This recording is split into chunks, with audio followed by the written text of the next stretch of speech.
Empezamos un poco un webinar que queríamos dedicar a lo que es el pacto de socios. Nada, nos presentamos rápidamente, es decir, Purificación Pérez tiene una amplia experiencia en el mundo mercantil, en varios aspectos de derecho, pero sobre todo el mercantil, y en todo lo que sería el mundo startup, mundo del venture capital, representa pues a muchas empresas a consejo, también pues representa algunos vehículos de inversión.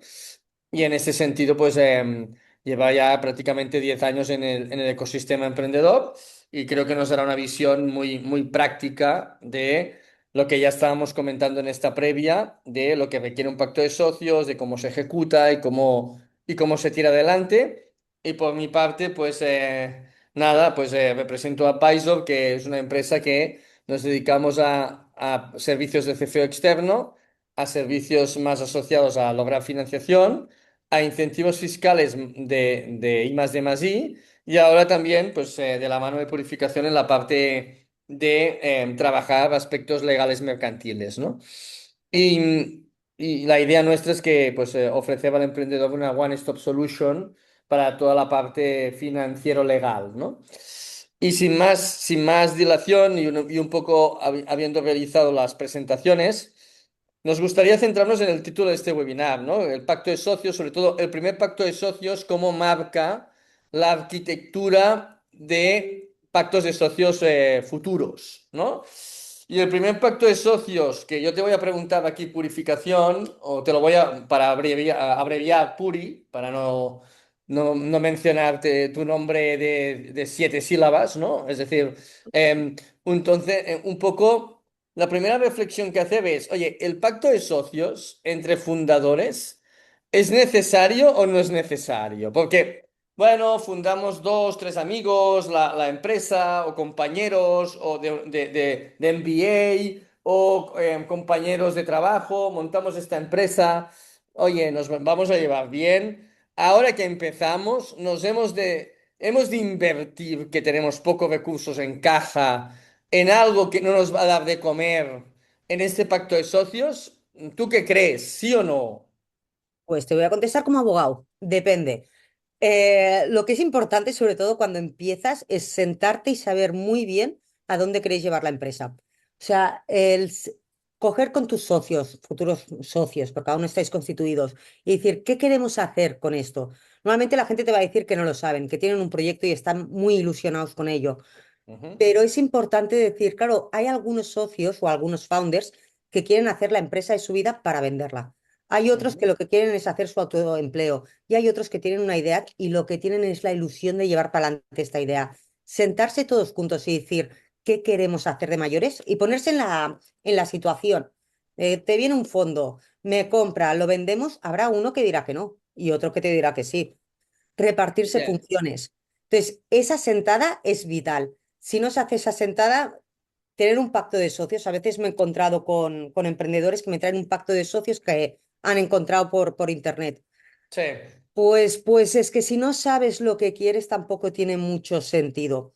Entonces, esa reunión y poner los límites entre los propios socios no solo o sea, no es que, o sea, es vital para la empresa, porque si no, a cabo de 6 meses, un año, uno ya ha tirado para un lado, otro tira para otro, empiezan las primeras complicaciones y todo se Vale, disuelve. entonces estamos en este pacto de socio de fundadores inicial. Exacto. Entonces, a ver, aquí, claro, lo que tú dices es la primera conversación incómoda que hemos de tener los socios es discutir sobre el pacto de socios. Esto nos obliga a sentarnos y a conversar sobre cosas que no tendríamos que conversar, sobre el potencial divorcio, qué pasa Total. si nos divorciamos, qué pasa si la empresa la vendemos. Bueno, temas que normalmente en el día a día no trabajarías o no tocarías, ¿no? Con lo cual, el hecho de hacer el primer pacto de socios provoca que esta conversación se tenga que tener y es necesaria. Y se Entonces, a deje ver, por escrito. y quede por escrito. Y ahí Entonces, es donde empieza el pacto. bien, entonces, dinos un poco las cláusulas o temáticas que deberíamos hablar en este primer pacto de socios. Vale, genial. Ahora entramos en ello, pero hay otra pregunta que también es bastante importante, es, ¿queremos levantar esto con nuestros medios o queremos inversores? y dentro de los inversores, ¿cuántos? ¿Y a cuánto valoramos nuestra idea? Porque si no tienes esta conversación, no tienes una planificación al principio, puedes acabar con un cap table totalmente atomizado al cabo de un año porque vas dejando entrar a gente de tu confianza que al principio parece que aporta mucho, pero después con el tiempo no. Vale, pues Entonces, en base, vamos por partes, disculpa. dime. Vale, antes de que entren los futuros inversores, ¿no? Ujú. Somos tres founders. Vamos a hacer un pacto de socios, vamos a sentarnos. ¿Qué cláusulas o qué elementos deberíamos debatir en este primer pacto de socios? En el primer pacto de socios es quién va a ser la cabeza Vale, visible. ¿quién es el número uno? El número uno, ha de haber un líder. Vale, entonces, ¿esto cómo se define a nivel de cláusula? A nivel startupero se le llama el CEO. A nivel jurídico le llamamos el administrador. El Vale. administrador es la persona que tiene la capacidad de firmar en nombre de la sociedad. Bien, aquí hay diferentes tipologías de administración, ¿no? El único, el mancomunado, El etcétera. solidario. Vale, es decir, podríamos, si fuéramos dos líderes, podríamos de alguna forma encabirlo esto. Entonces podemos hacer administrador solidario, sí, no hay problema. Vale, pero tú eres de la opinión de que, oye, aquí quién manda, Sí, ¿no? sí. Vale, ok. Vale, primer punto. Segundo punto, ¿qué más deberíamos debatir en ese primer pacto de socios? Segundo punto, una vez que tenemos el líder, está muy bien el líder, pero en el fondo somos todos, estamos todos juntos. Y Sí, esto es la Junta General. En la Junta General se toman las decisiones por mayoría, según la ley de sociedades de capital. ¿vale? Pero claro, cuando estamos en startups, dices, ostras, por mayoría puede haber un socio que tenga el 51% y ahora siempre debemos hacer lo que dice este socio. ¿Vale? Aquí viene todo el régimen de mayorías, que es un tema fascinante, en el que se dice, oye, ya sabemos lo que dicen los estatutos y la ley de sociedades de capital, pero ahora nosotros nos vamos a pactar entre nosotros un quórum distinto del que está fijado en la ley. De Vale. tal forma que Por ese eso se número hace uno, por eso se hace el pacto de por socios. eso, entre otras cosas, Vale, sí, entonces, la ley mercantil es una ley de mayorías del 50 más uno y realmente sí. aquí vamos a romper esta lógica para trabajarlo bajo un pacto que hacemos privado, que podemos elevar delante notario, ¿Sí? podemos elevar a público y la idea, pero dinos las cláusulas que pondrías Eh, entre los fundadores. entre los fundadores, Sí, establecer unas mayorías distintas al régimen al régimen normal de la ley de sociedades de capital para que todos no se puedan tomar las decisiones de una forma unilateral por la mayoría, sino que tengan que ser una mayoría más reforzada. vale, ok. Danos un ejemplo. Por ejemplo, queremos cambiar el objeto social. El objeto social es a qué se va a dedicar la empresa. Ujú. Generalmente todas las startups tienen un objeto social tecnológico, pero ahora queremos bajar y en vez de dedicarnos más a la producción tecnológica, softwares y tal, queremos bajar a crear un producto que sea algo vendible para la mayoría de la gente. Esto se debería modificar el objeto social. Y para esto podemos decir, oye, me parece muy bien si el CEO tiene una idea brillante y que el CEO que normalmente tendrá la mayoría. Pero esto ha de ser una decisión de todos los socios. Pues oye, que el Bien, 80% pueda tomar esta decisión solo se pueda tomar con el 80%. vale. O otro tema muy típico es las ampliaciones de capital. Ahora Ujú. dejamos entrar a terceros. Y dices, vale, muy bien, pero esta decisión de dejar entrar a un tercero la hemos de tomar no la mayoría simple, el 51%. No, no, no, vamos a tomarlo el 75% del capital social. Vale. Entonces, hay ciertos aspectos estructurales que si hubiera un fundador que tuviera el 51%, no podría decidir de forma unilateral porque se refuerzan con mayorías más amplias en el pacto de socios. Exacto. Bien. Otra Ok. cláusula típica, sobre todo entre Sí. fundadores. Todo el mundo cuando empieza una startup dice que sí, que va a full y que nos vamos a forrar. La verdad, pues no siempre es así. Entonces, hay que poner cláusula de exclusividad y no competencia. Exclusividad, vamos a trabajar todos para la startup. Entonces, esto es la cláusula de exclusividad, es decir, oye, estas tres personas vamos a tirar para adelante este proyecto y nos vamos a dedicar 100%. Ojo, dentro de esta cláusula de exclusividad se puede matizar, puedes decir, oye, pues hay uno que necesita ingresos, pues puede trabajar durante 20 horas, 30 horas fuera de la empresa y el resto la dedicar aquí. Claro, Y es no es decir, competencia. bien, aquí típicos temas de fundadores que algunos están full time, otros no están full time, ¿no? Exacto, O temas de, entonces, bueno, se podría un poco describir un seguido de outputs, ¿no? O logros, y a partir de aquí, pues, repartir la equity un poco en función de un plan de vesting, ¿no? Que se Pero llama. esto sí, y lo has visto muy bien porque el vesting lo ponemos como una cláusula separada, ahora entraremos, si no vamos a ir por partes, Sí, pero va muy unido a la competencia y a la exclusividad. bien. Y lo has visto bien Es ahí. decir, habría una cláusula de, oye, yo si estoy full time aquí, no me puedo dedicar doy exclusividad al proyecto, Ujú. ¿no? Una cláusula de no competencia, no puedo hoy estar con vosotros y mañana crearme una sociedad igual Con y, todo el em, know-how, y, sí. y llevar a cabo todo la misma actividad, pero yo solo, ¿no? Habría cláusulas de repartición de esta equity, ¿no? Es decir, cómo repartimos el pastel en base al valor que aportemos, ¿no? Exacto, Y la diferencia de no es lo mismo full time que part-time, aunque esto pueda cambiar. exacto. ¿Qué más se te ocurre a nivel de estos Pero debates, vamos, si Puri? quieres, bueno, si quieres te comento más el vesting, porque va unido a estas cláusulas de exclusividad y no competencia. Vale, va, ¿Qué pasa? coméntanos. Sí, ¿Qué coméntanos. pasa? Claro, porque está muy bien. Esto en los pactos de socios a mí me gusta penalizarlos. Ya sé, parezco aquí la mala de la película, pero tú puedes decir a unos emprendedores, oye, nos vamos a obligar todos a no, bueno, estar trabajando full time en esta empresa. Y ahora un emprendedor coge y se te va. ¿Qué haces? Y aquí Claro, viene, a veces nos encontramos, no, te metes en un procedimiento judicial, a mí me encantan, pero ¿cuál es la indemnización por esto respecto al daño que han producido a la empresa y al resto de socios?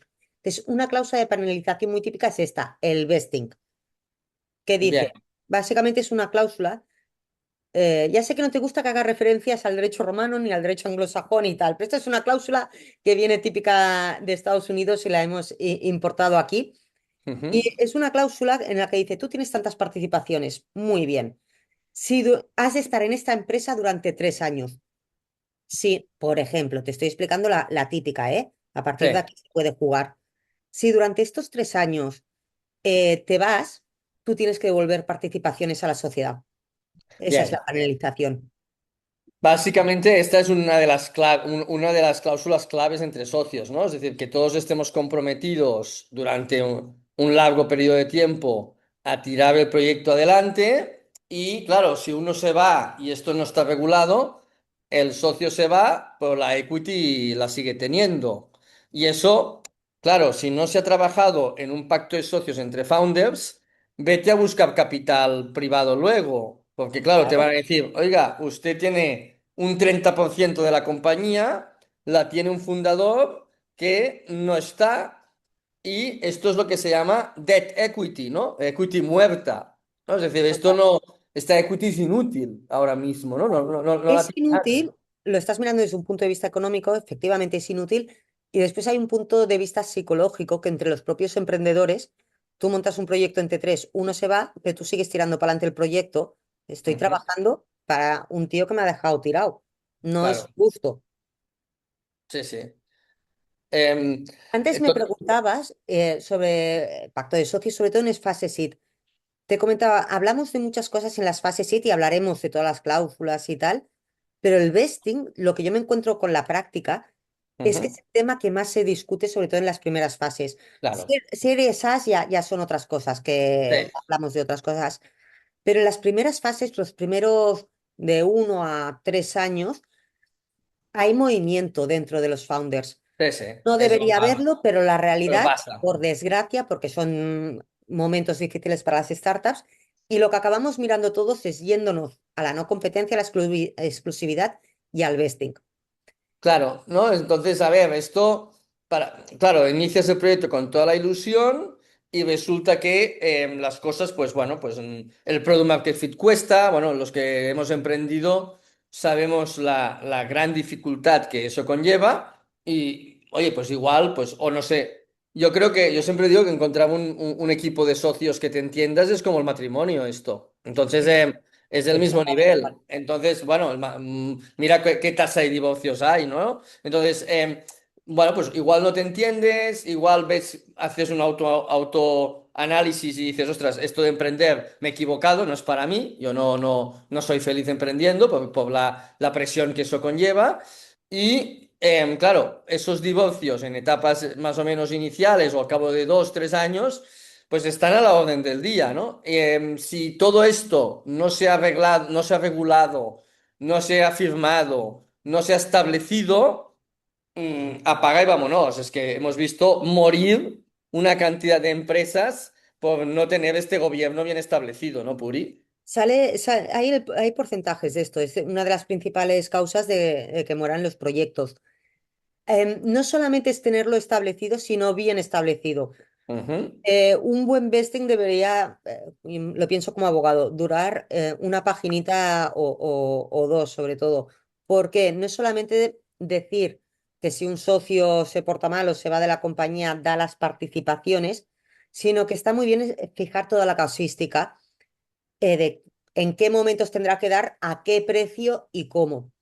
Porque, o sea, los vestings cuando los redactamos en los pactos de socios siempre nos quedan muy bien, pero ahora cuando se tiene que ejecutar, o está todo muy claro, Claro. o puedes tener alguno... Va, es interesante esto que dices. Una cosa es la teoría y otra cosa es la práctica, ¿no? Una cosa es la teoría de lo que firmamos en el pacto de socios, en vesting, exclusividad, si te vas pasa esto, penalizaciones, vale. Una cosa es la teoría, pero claro, somos tres socios, uno tiene el 40, otro tiene el 30, el tercero también tiene el 30, uno de los del 30 decide irse.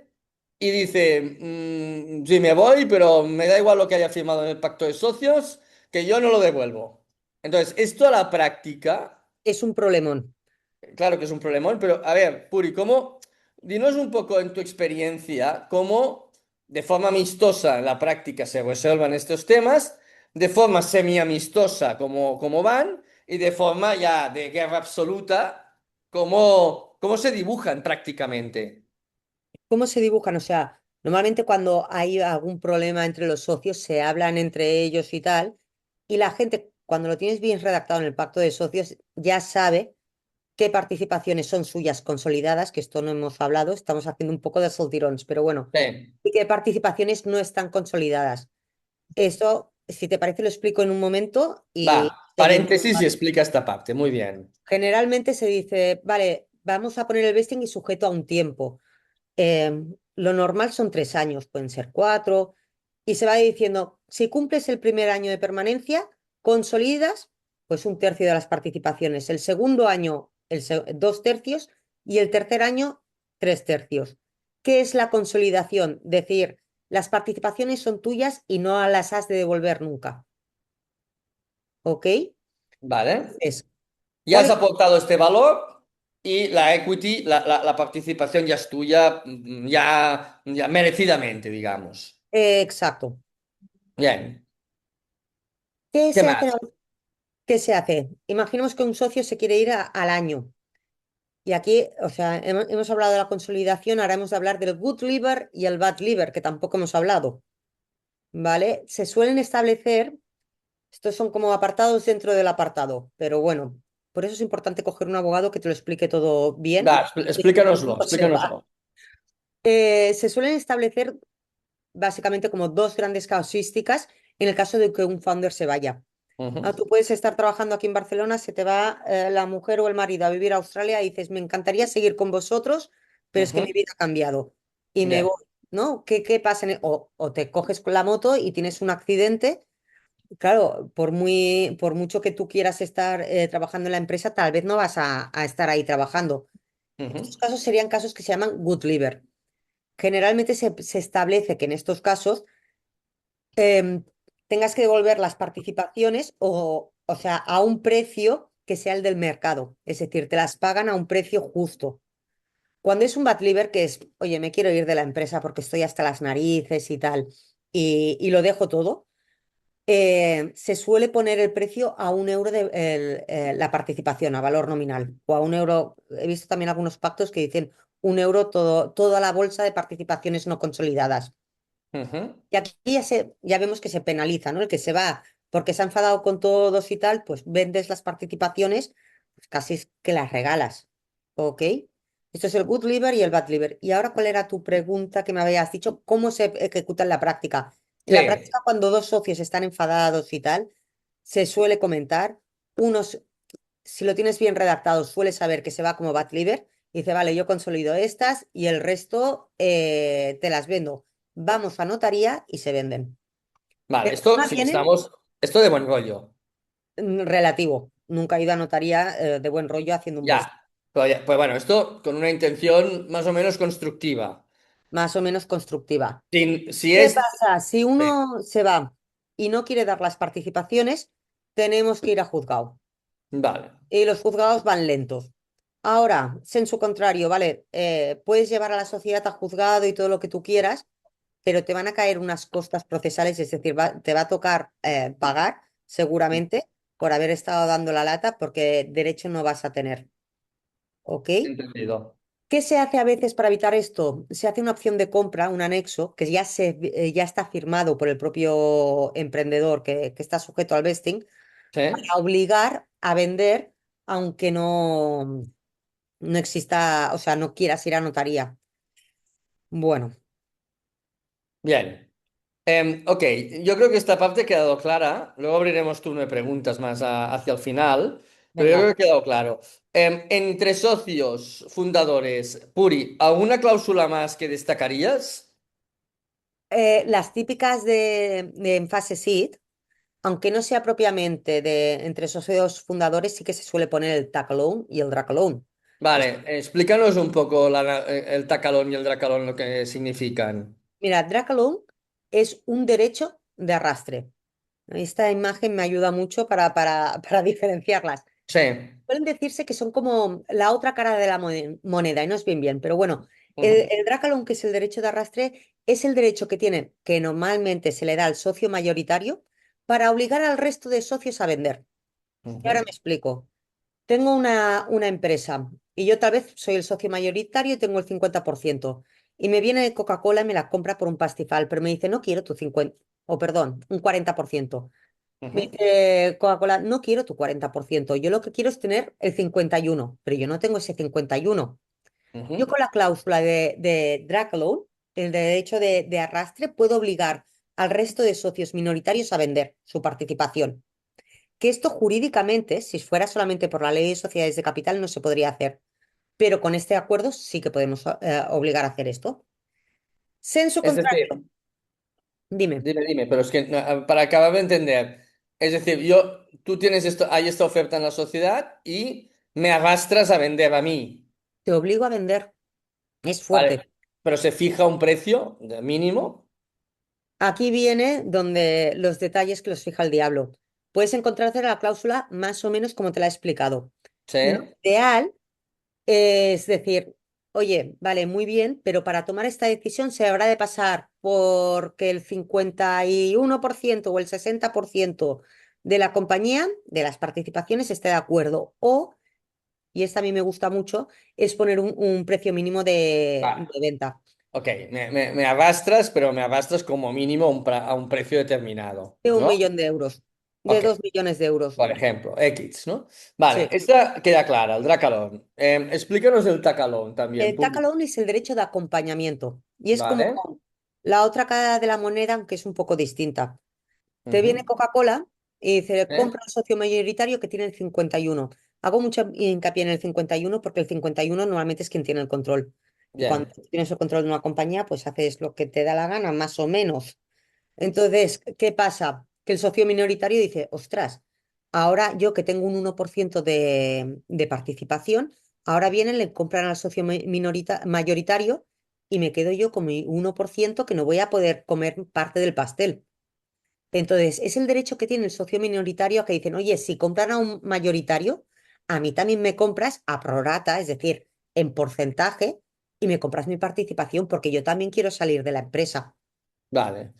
Una me obliga, una. como si yo fuera sujeto pasivo aquí en las dos casuísticas. Una me arrastra a vender y otra yo me puedo adherir, Exacto, digamos, a esa oportunidad, a ¿no? una venta grande. Exacto. Bien. Muy bien, esto ha quedado claro, que pienso y está muy bien. Vale, yo creo que nos podemos ir a los primeros inversores seed, ¿no? De capital semilla, ¿no? Es decir, ya los tres fundadores, pues resulta que ya firmamos este pacto de socios, estamos de acuerdo, tiramos el proyecto adelante, sacamos un producto, estamos en una fase de product market fit, empezamos a traccionar, a captar clientes, usuarios, etcétera. Y resulta que, bueno, pues parece que podríamos darle velocidad al proyecto y necesitamos capital privado, ¿vale? Entonces nos iríamos pues, a buscar business angels, family office, venture capital en fases iniciales, ¿eh? Iríamos a esta ampliación de capital de 200, 300, medio millón, bueno, incluso te diría hasta el millón, ¿no? Es decir, un poco por Vale. ahí. Em, En esta fase necesitas sí o sí un pacto de socios. Esto está claro. En esta fase, Con todas más que las... nada, espérate un segundo. Más que nada porque te lo va a exigir el inversor. Porque el inversor no va a entrar o sea, no va a entrar, sino... Es más, lo que me encuentro es que el pacto de socios, que yo lo miro desde un punto de vista práctico, es también una carta de presentación para el inversor.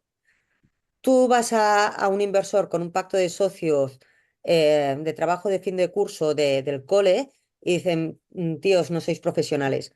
Vas con un pacto de socios que se ve trabajado y tal y te toma más en serio. Y hay otro tema interesante en este punto. Cuando tú tienes ya el pacto de socios currado entre los founders, cuando entra un fondo de inversión, al final te va a imponer su pacto de socios y tú vas a poder negociar según la fuerza que tengas y la habilidad que tengas. Pero si ya tienes un pacto firmado por todos, o sea, puedes Claro, hacerle pasar por según qué cláusulas. Que oye, claro, tío, tú si lo tengo dices, firmado claro, con los si, otros. si tú partes de cero en ese momento y no tienes pacto de socios, claro, el inversor va a marcar bastante la arquitectura del pacto de socios. Si tú ya tienes uno entre fundadores, claro, al inversor le dices, oiga, yo ya tengo esto, con lo cual no puedo destruir lo que tengo. Es decir, de alguna forma hemos de crear, pues, unas nuevas reglas del juego, pero dentro del marco inicial.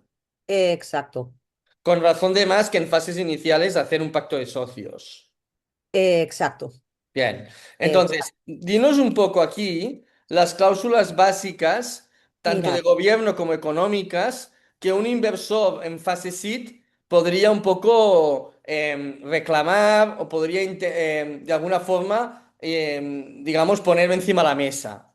pues son las que hemos comentado, ¿Sí? pero apretando un poco más, ¿vale? Bien. Más otras. Por ejemplo, cuando hemos hablado de la Junta General, que recordemos que son todos los socios que se reúnen y toman decisiones y que es el órgano, de hecho, es el órgano social más potente que hay. Ujú, Lo que te va a pedir el inversor es que él de alguna forma tenga un derecho o una capacidad para poder vetar decisiones y te va a ujú, pedir que el quórum sea más elevado que tal vez lo que teníais con los founders. Va a intentar limitar también que algunas decisiones que podría tomar el administrador, típicamente yo que sé, subirse los sueldos o a él o a todos sus trabajadores y tal, que estas cosas a partir de un límite que sean cosas que tengan que pasar por junta y que él pueda decir si sí o si no. Porque esto es un ok. clásico de emprendedores, o sea, la empresa tal vez no tiene beneficios porque se lo gasta todo en sueldos, es una forma de vaciarla. Dicen, oye, esto no. O por ejemplo, si tienen que pedir un préstamo, que esto el administrador por sí solo podría pedir un préstamo normalmente, te van a decir que lo pases por junta y que el inversor pueda decidirlo. El O, Consejo va a limitar un seguido de cláusulas económicas, de decir, oye, el emprendedor ya no está solo, y aquí pues Claro, otra vez, si nos fuéramos a la ley mercantil, el socio inversor casi siempre estaría en minoría, con lo Ujú. cual no tendría ningún derecho a veto a esos elementos. Entonces, aquí... Claro, a partir de aquí, cuando captas un inversor privado, pues ya no puedes, a nivel de salarios, hacer lo que quieras. A nivel de reparto de dividendos, pues también hay que también verlo. Y también, pues, temas más de endeudar la empresa, es decir, temas estructurales, e incluso futuras ampliaciones de capital, ¿no, Puri? Claro, futuras ampliaciones de capital también te van a pedir que para hacer o notas convertibles, que es una forma de ampliación de capital, que Ujú. teóricamente no necesitamos la aprobación de la Junta para hacer una nota convertible, y lo ideal sería que cuanto menos estuvieran todos conformes a que se hiciera la nota convertible. Esto si quieres lo comentamos después porque ya es ir haciendo rizos y tal vez no es la temática de hoy. Pero también es interesante, notas convertibles o endeudamiento, es lo mismo. Bien. Tenerlo Entonces, limitado.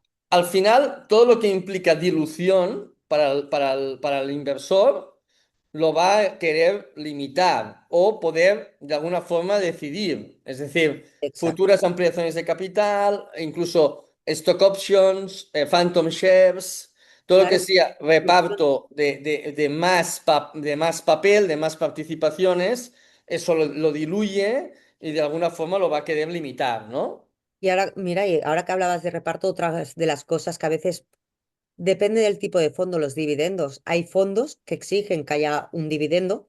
El dividendo es lo que se reparte de los beneficios que ha habido en la empresa a final de año. Dicen, venga, pues para todos los accionistas o partícipes se da tanto dinero. Hay algunos fondos que dicen, no, no, no, que se reinvierta por obligación todo dentro de la sociedad y otros que dicen, no, no, no, yo lo que, estos son los más conservadores. Quiero cada año que si hay beneficios se repartan. Es una forma de ir recobrando su inversión. Otra cosa que te va a pedir, que a mí esta es una cláusula que es muy menor, pero en la práctica veo que genera complicaciones, el inversor también ya un poco más senior te va a pedir el derecho de información, que hagas informes Sí. trimestrales típicamente. Yo cuando Ujú. veo informes mensuales directamente, para mí es una red flag y ya sé que es una tontería. Sí que es cierto que hoy en día con la IA la gente hace los informes más rápido, pero tener al emprendedor en las fases iniciales pendientes de informar a los inversores cada mes o cada trimestre, lo que veo es que es una forma de de quitar recursos humanos a la empresa sin ningún sentido. Bien. Entonces, intento limitar bastante esta cláusula. Eh, Esto después hay emprendedores que me dicen, a mí no me cuesta. Bueno, pues tira para adelante. Pero Bien. Bien, en cuanto, ok, en cuanto a cláusulas de gobierno también, Puri, ¿qué destacarías de esta fase? bueno, hemos hablado del consejo de administración, hemos Sí. hablado del administrador, que hemos dicho que podía ser solidario, mancomunado, único. Normalmente en este pacto de socios también se fija ya el consejo de administración, que es una cosa que suena muy bien. El consejo de administración es lo mismo que decir administrador. La única diferencia es que en vez de ser una persona, es un órgano colegiado. ¿Esto qué significa? Pues que son como mínimo tres, normalmente se Ujú. ponen cinco personas y son los que toman las decisiones así de la empresa diarias. Bien. ¿Ok?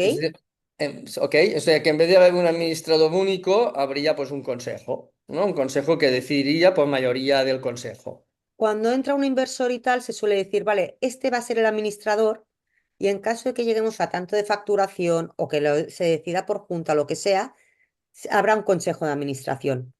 Y como hemos dicho, el consejo es un órgano colegiado, hay varias personas, esto se regula y más vale regularlo ya en el pacto de socios. ¿Por qué Vale, te lo ok. piden los inversores? Porque muchas veces o algunos inversores o business angels y tal, en el pacto de socios les gusta poner que en caso que ellos quieran, podrán poner un consejero dentro del consejo de administración. Ujú. Claro, tú tienes ahí la persona que tú eliges en el consejo, te enteras de todo. Y es un órgano de responsabilidad y que queda bien. Y No, estoy de acuerdo que esto, un buen consejo con unos buenos consejeros, cuando los inversores pues, son profesionales y hay una buena temperatura allí, pues mejora el gobierno de la sociedad y en consecuencia la toma de decisiones, ¿no? exacto.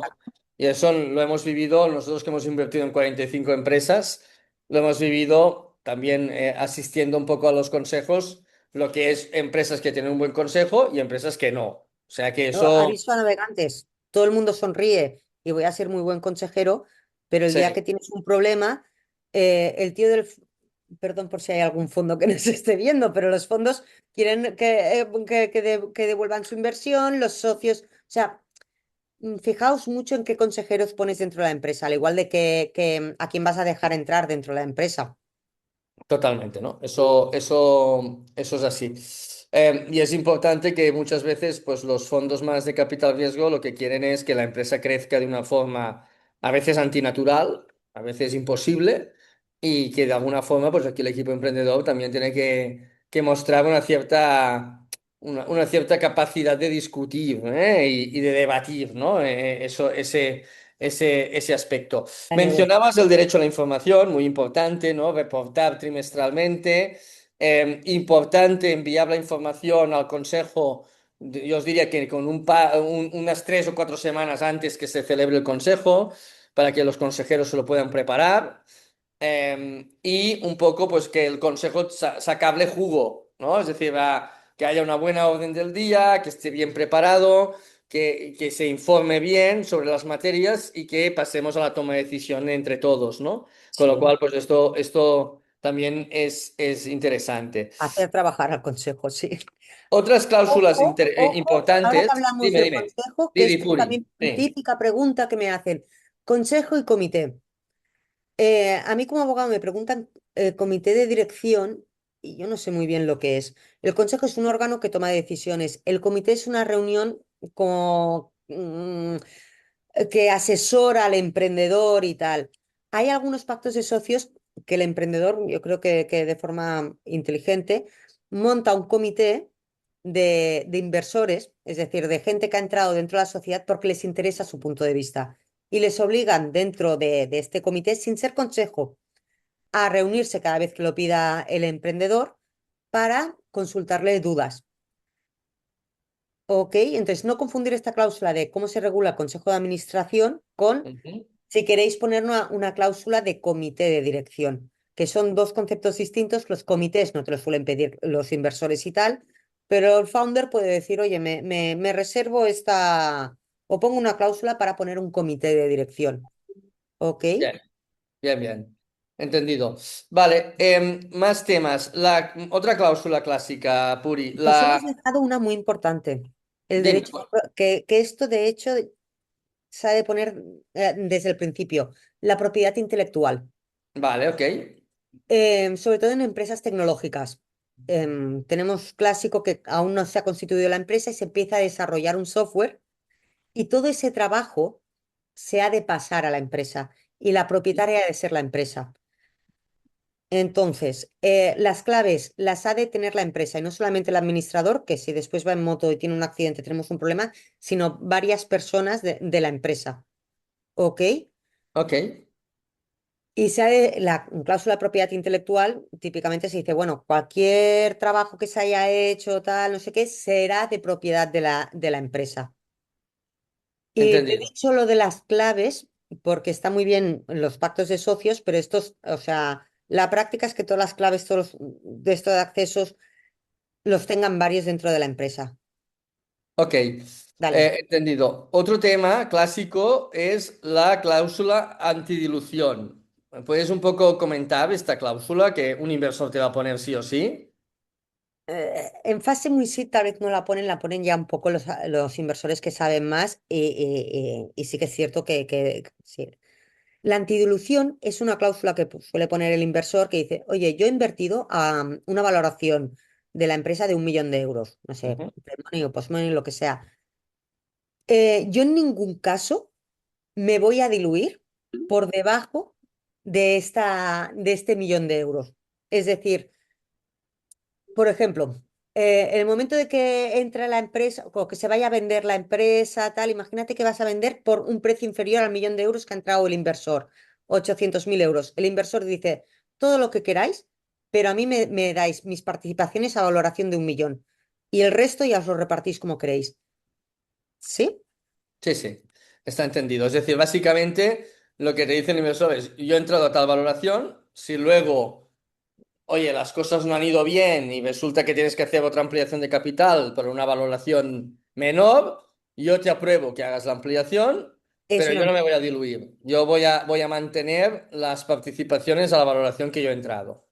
Eso en caso de ampliación. Te he puesto el ejemplo de caso de compraventa, tú me has puesto el de ampliación. Y después está en caso de liquidación de la sociedad. En caso de que vayamos a una liquidación o bueno, concurso, es que el concurso entonces ya no, pero una liquidación de la sociedad yo cobro por delante o a esta valoración y por delante del resto No, esto sería liquidation preference, pero para que no se me mezcle, porque es que suelen ir muy muy, muy separados. ligadas. La Sí, antidilución es que yo un poco, si capto inversión, si la valoración baja por lo que sea, se hace una cita 3 millones de valoración y luego va mal la empresa, pues bueno, todavía hay gente que cree, pero se capta inversión a 1,5 millones, el que ha entrado a 3 queda protegido porque dice, yo no me voy a diluir. protege su valor el inversor. Ahí. Correcto. Vale, entonces lo que comentabas ahora, Puri, es la liquidation preference, ¿no? Eso normalmente en fase SIP no lo vemos, No se, ¿verdad? no se ve. No se ve. Entonces, esta cláusula, ¿a partir de qué momento aparecería? Cuando vas a un proceso de liquidación de la sociedad, o sea, No, pero ¿en qué momento de fase de captación de fondos aparecería? a ver, alguna vez la he visto en fases más SID, pero generalmente son más series A, más, o sea, Vale. ya fondos ¿A con partir de qué? ¿De 3, 4 millones de captación de Sí, fondos? sí. Vale. Alguna vez Entonces, por abajo, pero ok. sí. En fase seed, si veis un inversor que os pone una acción, una liquidation preference, oye, no la aceptéis porque no debería estar en esa fase. ¿Vale? Exacto. Entonces esto es debatible porque no es el benchmark del mercado nos diría que no es de recibo poner esa cláusula. ¿Vale? Entonces, cuéntanos un poco cómo funciona la liquidation preference. Pues eso, en caso de que se liquide la sociedad y tal, em, este inversor se venden los activos, tiene un derecho a adquirir antes o más precio y después ya vienen los otros. Vale, tiene una preferencia, por eso, bueno, liquidation preference creo que es muy gráfico el nombre, ¿no? En caso de liquidación, tiene preferencia de recuperar el dinero. Entonces, Exacto, si es una liquidation preference de 1 a 1, es decir, si yo he puesto 1 millón, el primer millón que se liquide lo voy a recuperar yo. exacto. Vale. Si es de 1 a 2 y he puesto 1 millón, entonces voy a recuperar, los 2 primeros millones los voy a recuperar yo. Si es de 1 a 2, sí. Sí. Y si es de 1 a 3, pues los primeros 3 millones. Entonces, lo que es habitual en Serie A es que sea de 1 a 1. Y en fases más avanzadas, la B o la C podría ser más agresivo en este sentido. Hay que defenderse de este tipo de cláusulas como un gato panza arriba. ¿Vale? Entonces, hay que, de alguna forma, intentar que esto no suceda, ¿no? Y si sucede, sea en fases ya muy avanzadas. Exacto, Que hasta cierto punto, si hay un fondo que pone 5 millones, oye, pues puede marcar esta regla del juego un poco, ¿no? exacto. Bueno, es claro, lo que nos pasa a la hora de negociar pactos de socios es que al Ujú. final depende mucho de la capacidad negociadora que tenga el emprendedor. Si estás muriendo y te van a poner 2 millones de euros, pues tampoco tienes mucho que decir. Vas a aceptar según qué cláusulas que en otras ocasiones no aceptarías. Si eres la reina de la fiesta y tienes tres fondos que quieren invertirte, pues puedes permitirte decir, oye, si me entras y me pones esta cláusula, pues no te la acepto, o sea, puedes negociar. Totalmente. Vale, ¿nos dejamos alguna, Puri, de cláusula? Sí, bueno, las típicas de confidencialidad, competencia, pero estas son las cláusulas que se ponen ya al final. Y así de memoria no Las recuerdo. principales yo creo que las hemos tocado. Sí. Vale, entonces, bueno, pues abrimos el turno de preguntas, ¿no? A los asistentes, si queréis compartir en el chat preguntas que os surjan, pues encantados en resolverlas.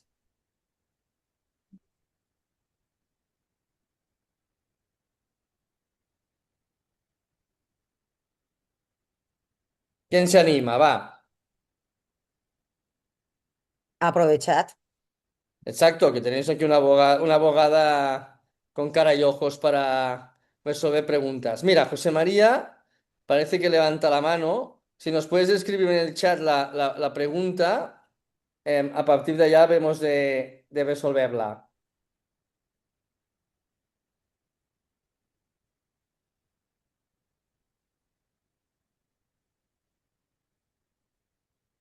Ah, mira, creo que... Vale, ya la veo. Ya veo la pregunta. Dice, cuando una empresa entra en concurso, Puri, de acreedores, y los socios han realizado aportaciones de capital o préstamos a la sociedad, ¿qué alternativas legales y financieras tienen para intentar recuperar su dinero? ¿Cómo influye el orden de los créditos en sus posibilidades de cobro? ¿Y qué decisiones Interesante. podrían haberse tomado con anterioridad para proteger mejor su inversión? Interesante. A ver, cuando hay concurso de acreedores, em, el problema, hubo un cambio de ley y normalmente ahora las startups van concursos sin masa. Me explico. El concurso es tradicionalmente lo que se hacía era ir a un procedimiento judicial, entraba un juez y entraba un administrador concursal que lo que hacía era coger todos los activos de la sociedad, los vendía y con eso pagaba a los acreedores. Y los Ujú. pagaba según una prelación de créditos, primero los trabajadores, después créditos normales, deuda subordinada, etcétera. Con las startups lo que nos encontramos es que no hay activos, porque Mm. muchas veces el activo sería un software que después no tiene venta en el mercado. Y como Son el producto, intangibles, ¿no? sí, o servicios. Entonces, para 10.000 euros que puede haber de activo, lo que se hace es directamente extinguir la sociedad. ¿Cómo protegerse de un concurso de acreedores de una startup? Eh, complicado porque las startups entran mucho en concurso, por desgracia. Más vale tenerlo, a ver, formas. Es que más que formas, también te tengo que decir que veo muchos concursos que son un poco, que se puede meter más mano en el concurso. Muchos concursos se hacen utilizando esta forma de que van sin masa y si rascas, podrías sacar dinero y activos. Entonces, personarse en el concurso e investigar lo que hay ahí. Si el administrador no se haga, el emprendedor no ha hecho las cosas de una forma diligente, ha desviado dinero, ha movido capital, no ha presentado cuentas en el momento adecuado, se pueden acabar derivando responsabilidades al administrador.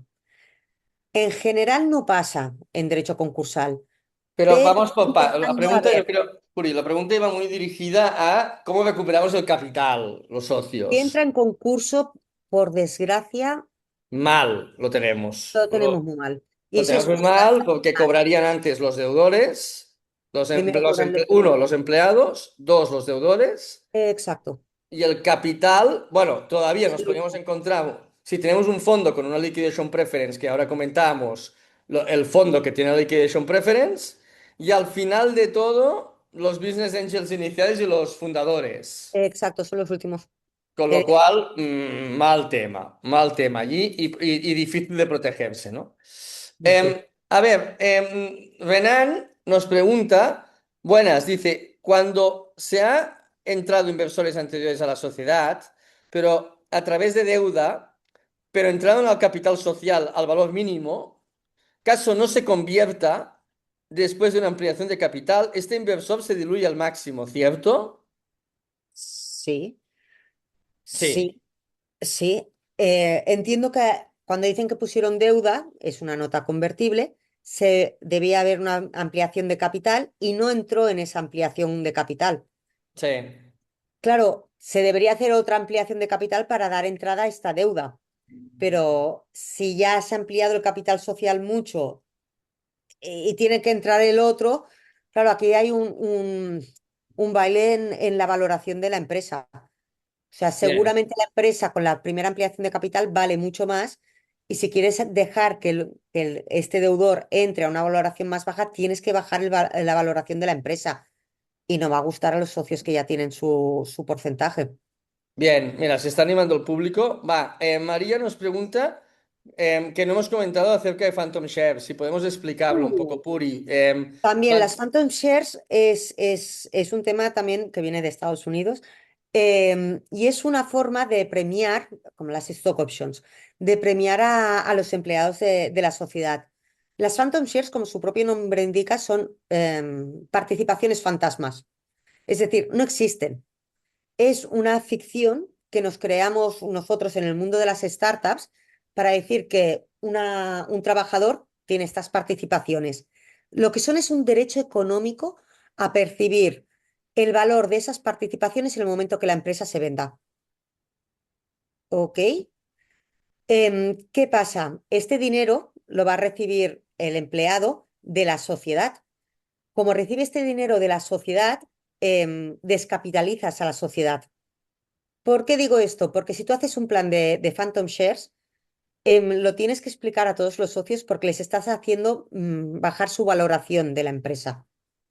¿Ok? Porque ya no divides a efectos mercantiles, no jurídicos, pero bueno, ya no divides el capital en 100%, sino que tienes que hacer un 110 el valor de la sociedad para entender bien cuánto recibirá al final del día el partícipe. ¿Sí?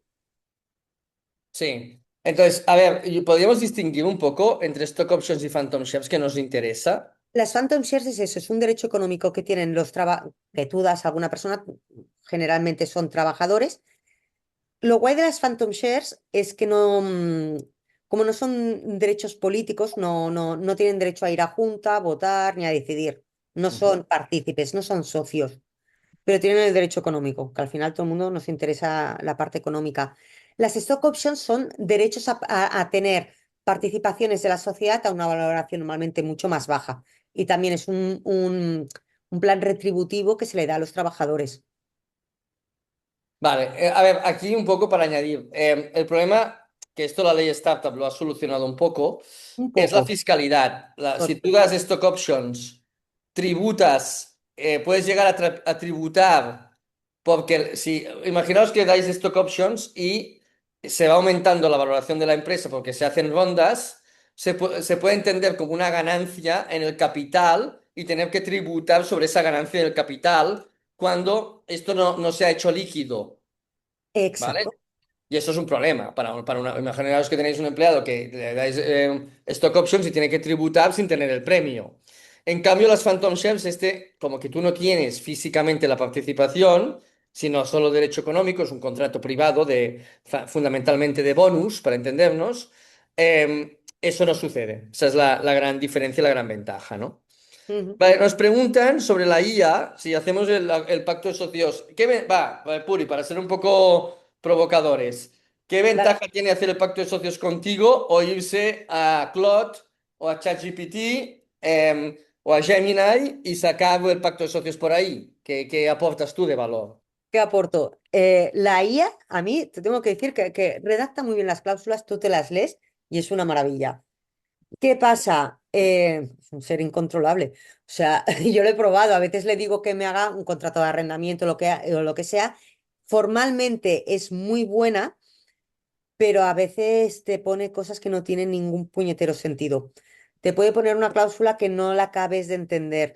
Yo no lo estoy notando mucho por mi profesión, que a veces me viene gente, me vienen con documentos hechos y noto enseguida que están hechos por IA, primero por cómo el redactado y tal, pero más importante, porque no hay un espíritu, no hay un sentido común.